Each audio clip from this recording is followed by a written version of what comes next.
Mga puso, kabalo-bala kamo nga subong adlaw aton gina sa ulog ang World Smile Day. Kadungan sa selebrasyon aton kilalahon ang sikat nga vlogger nga proud negrense. Hibaloon naton kung ano ang kausa sa likod sang iya paghatag yuhom online.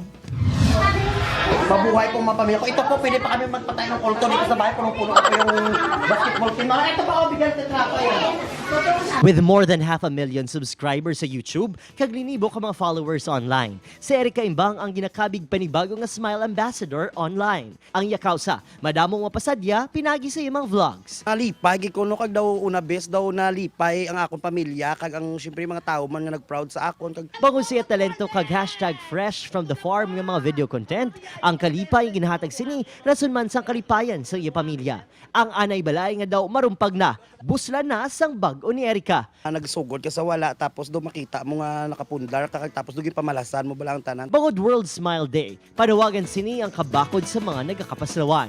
Kag sila nga mabugat magyuhom bangod sa mga ginapasan. Hasta lang subungan nakatibawas siya. Di nakapasalamat mo ako sa babaw, sa kay taasan. Kasi Hasta nga na lang babaw na subong. mo babaw mo sa babaw. Ah, sa babaw sa langit, sa kay taasan. 1999 sang ginsugdan ang kahiwatan. Iniideya ni Harvey Ball, ang artist nga nag-obra sang pamoso nga smiley face, agud ipalaptang kasadya sa kalibutan. Ang kahiwatan special man sa tag sa Kabakulod noon, bangod bantog ang lugar bilang City of Smiles bangod sa mga matamis nga kalamay nga sigurado makapayuhom sa imo.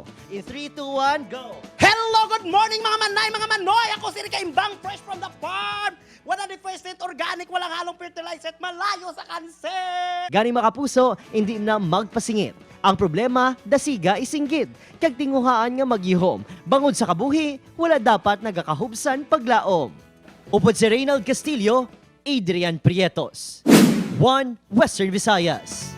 Mga puso, subong nga hapon, nakaupo natin live na live sa GMA Iloilo Station ng mga estudyante sa Iloilo National High School. Adrian, isa ini sa paghatag kay gayinan sa aton nga mga viewers, ilabi na ang mga estudyante nga makaupod naton tag sa kabiyernes. Inikabahin sa gihapon sa aton handong nga maudulong sang balita kag serbisyo nga mas malapit sa inyo.